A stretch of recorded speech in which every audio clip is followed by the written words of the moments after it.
Hey folks, Keith with 93 Lumber coming back at you with a beer and A human being. a as I like to refer to him, a Mr. No Hype. Kyle works also for anyone at home. What's going on, Keith? Not much. How are you? Good, man. Yeah. Thanks for the beer. I'm excited to try it, man. Yeah, me too. I've been I knew Free Will did good stuff, but I haven't had their stuff recently, and then I got the chance to go and I have not been disappointed. And this is the last beer I have from them, and we are doing this together. Nice. I sent Kyle one, and it was because as soon as I saw it, I thought of him. It definitely sounds like the kind of beer I like. Yeah. Yeah. So I'm gonna read the bottle, and then I have a little description of the beer that makes it even more complicated and confusing because there's a lot of stuff going on in this. But this is Free Will Brewing. It is their General Tales of Ordinary Madness.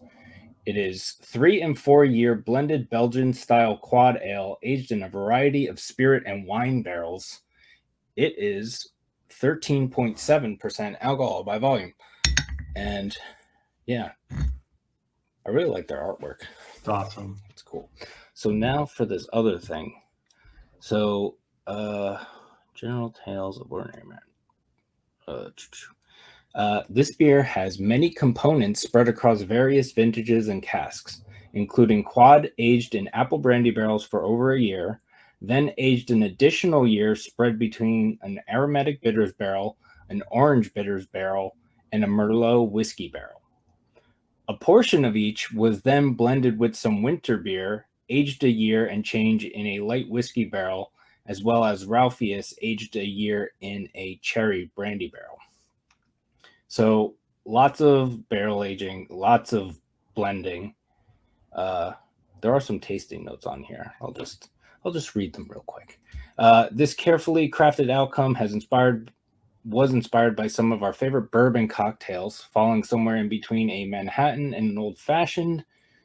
Booze forward with notes of brandy-soaked cherry, cinnamon, orange citrus, and an herbal spice component. So that is that. When you were reading it, I didn't even think cocktail inspired, but of course, like literally bitters. Yeah. Like that's cool. Yeah.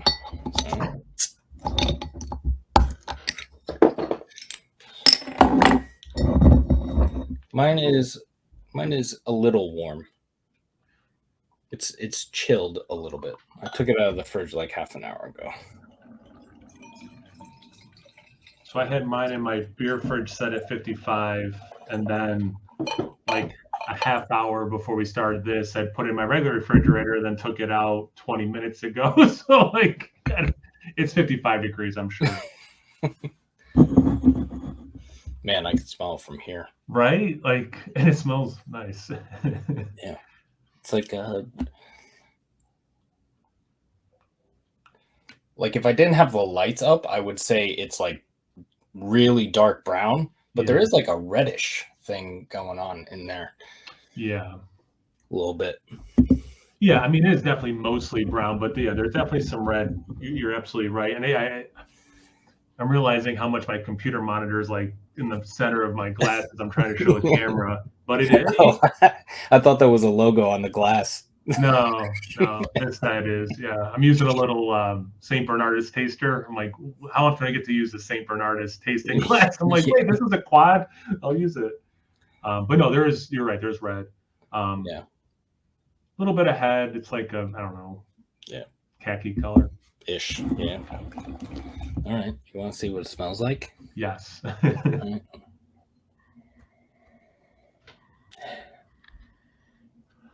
That does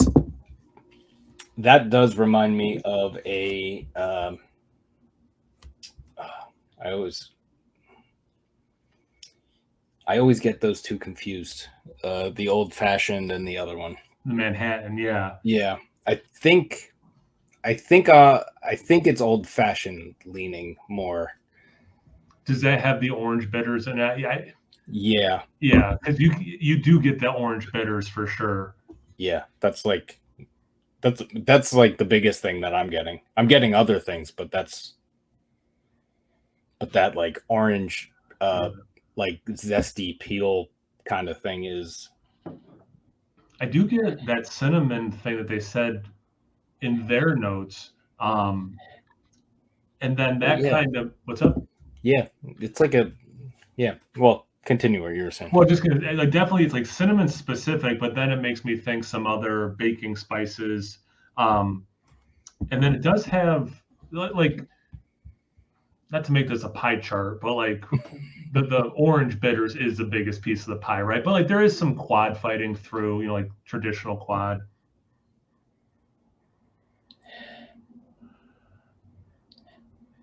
Like some burnt sugars, brown sugar, even maybe. Yeah. It's weird because when I was like as I was smelling it when I went to like get into it, like I got this huge cherry thing, but now I don't get it at all. Now like the orange thing has pretty much taken control. There's a little bit of it in there, but like I thought because when I first started to smell it, I thought it was going to be very like because it smelled like very like old fashioned, but old fashioned you do have like orange bitters or is it garnished with orange peel or something, whatever it is. The when I opened it and like we both comment like, well, we can smell it already without pouring. Yeah, I got the cherry and I thought it was banana, but now that I'm like smelling it, I don't get banana. But maybe just like fruitiness. I don't know, like, but anyway, that was just like from opening. Yeah, it's very alcoholy, but it's I think it's mostly spirit. I don't think like um I don't think that uh I don't think most of that is coming from the ABV. Do you get ginger? Yeah. Yeah, there is like a like you said you got cinnamon. I like it for me it doesn't there is like a spiciness to it. Yeah. I kind of, yeah, I And want to amend the it's just cinnamon thing. And I said it with the cinnamon, it makes me think other baking spices, but yeah, it's just yeah. kind of like an amalgamation of all of them. Yeah. Amalgamation. It reminds me of like sometimes if I make sometimes when I make coffee or something, I'll put a little ginger, I'll put a little cinnamon, I'll put a little nutmeg, I'll put a little clove, like baking spices, Yeah. but like it reminds me of like that little combination of Like a, what do you call it? Like a mulled cider or oh like yeah. wine. It's like that kind of, yeah.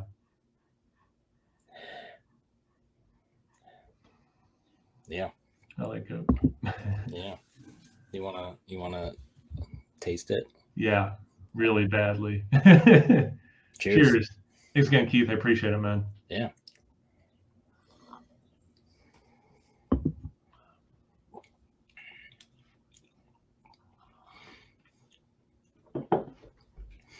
That bitters is huge. Yeah. That is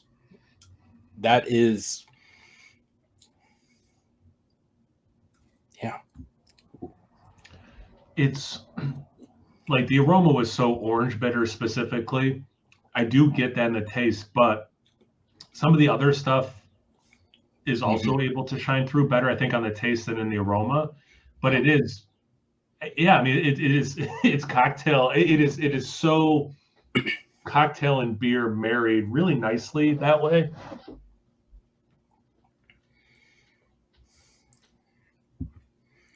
This might drink more cocktail than beer.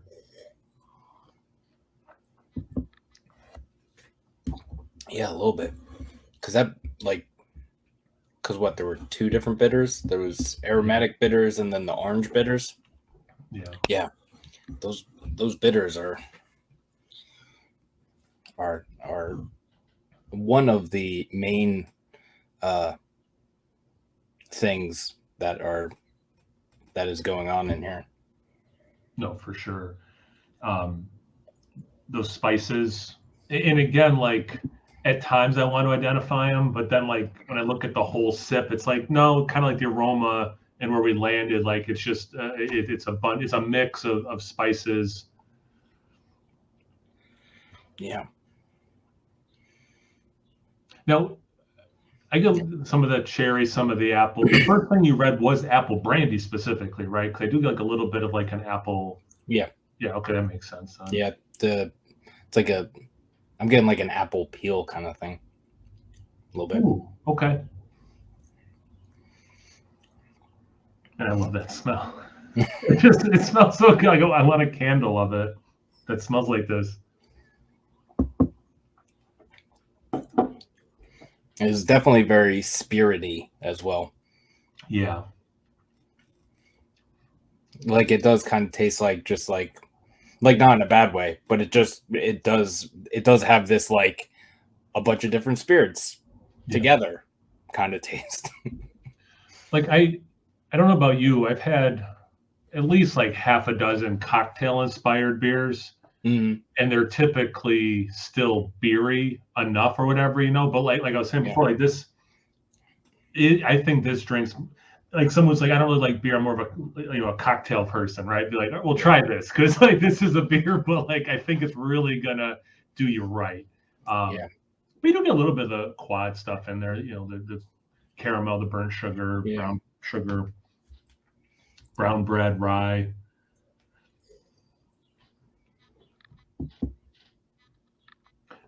I don't get plum. That's something I like in quads is like a plumminess.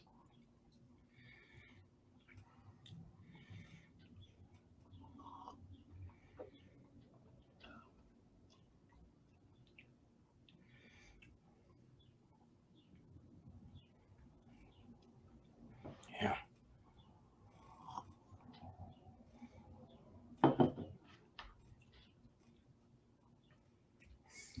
What are you thinking, Keith?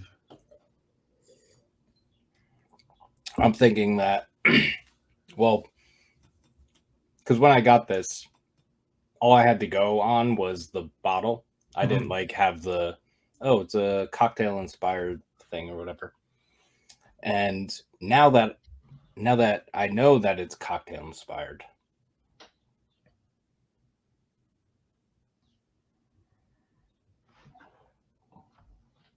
even though I really like it,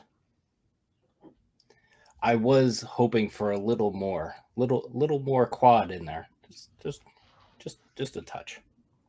But also, like I was saying with the plum, like I really like when I drink a quad and I get some plum. And it just randomly, I did have a quad yesterday, but that also had some other stuff in it. Had pomegranate, molasses. It was Deschutes, not the Stoic. It had 15%, had been aged in like red wine barrels and 15%, I think, rye whiskey. But like that one, even with other stuff, more so than this, you can still taste the quad, right? Yeah. Whereas, again, this is more cocktaily. I like cocktails. Like I'm totally fine with this. But yeah, like if you're wanting a quad, I don't think this is going to scratch that itch. Yeah.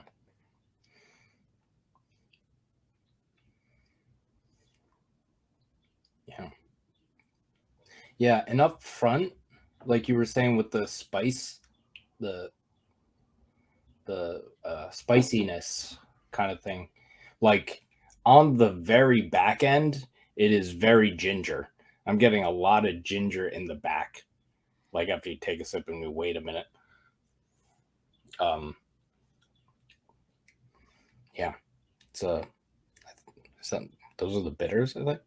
It's got to be, right? I mean, well, it's interesting because during the sip, again, like I'm getting all these baking spices, but there have been a couple of times where, not that I got out of the habit of chewing gum a long time ago, but it reminds me of that Big Red, like that very specific cinnamon taste Big Red has. So like I do kind of keep going back to cinnamon at times specifically. Yeah. But that ginger note is probably the other one that I specifically get versus just generically baking spice mix. Yeah. Yeah.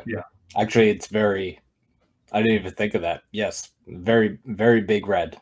Yeah. and like that. I don't know if they use real cinnamon or not, but it's like very much that taste. Yeah. Yeah. And I probably haven't had a piece in at least a decade, but it's still like in my brain, like that is what that tastes like.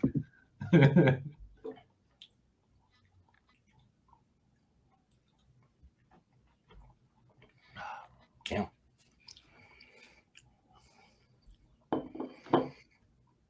Kind of makes sense that the glass, the artwork has a little something on the rocks there.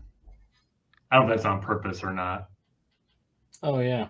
Yeah, it's got a little decanter and the. Oh yeah. Yeah. So I guess there were some clues. Yeah. I was gonna say something. I don't remember. I had to pour some more. I finished it. Yeah. It kind of has this like I might save a little bit and like pour it into like a rocks glass with a cup with like an ice cube later. see what that's like, because it's and it's kind of like later on in the taste, but like it kind of does have this like you made like an old fashioned or something similar and the ice cube melted and it's a little watery, but it's not.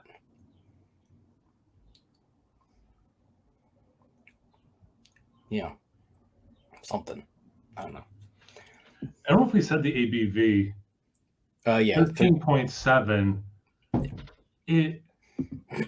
I think it hides all 13.7, but there are moments where there's, like warmth or like you can tell, again, this is, I mean, I don't know how many times to repeat myself, but yeah, very cocktail forward. So like you get that aspect of the cocktail, but it's not like burning or anything. So like, I think that's pretty well done. Also, blending that many things together, the fact that this is not just a mess of a drink is pretty impressive. It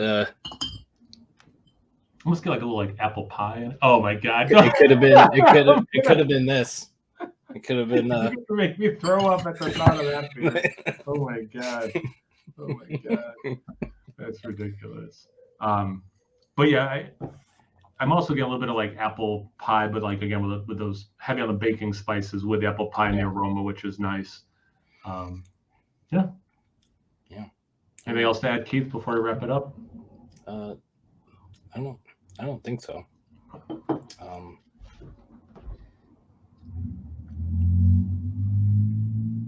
Yeah. That sip, I got more of the cherry than I had been getting in the last few. That's kind of cool too. Like as I'm sipping, like it's all there, but like different intensities, and I pick up different things more than the other sips, or less. Yeah. Yeah, a little bit. Yeah, because what the thing say? Bourbon soaked cherry. A little bit of that, but a little less cherry than like you get like if you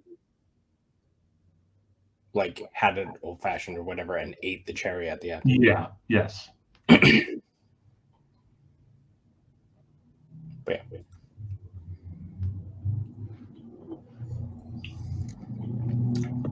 Yeah. Those are my thoughts. And my thoughts are those are good thoughts that you had, Keith. Thank you. All right. So if you're watching this on my channel, wrong way. Make sure you check out Keith at his channel, 93 Lumber. So if you're watching on my channel, I will link to his channel in the description box below. And Keith, this is where you're going to say you're going to do the same for me. Yes. If you are watching this on my channel, go check out No Hype Beer Reviews over there. You did it right in the first try. I'm proud of you. And I kind of have this for reference. So True. I just had to point towards that. And yeah, I hope you're all doing well and taking care of yourselves and taking care of each other. And yeah, like, subscribe and Instagram and stuff. all the things stuff. you're supposed Yeah, to do. all the stuff will be down in the box on both channels. So, yeah. All right. Well, thanks again, Keith, for the beer. I really appreciate it, man. Or the cocktail. Cheers. Cheers.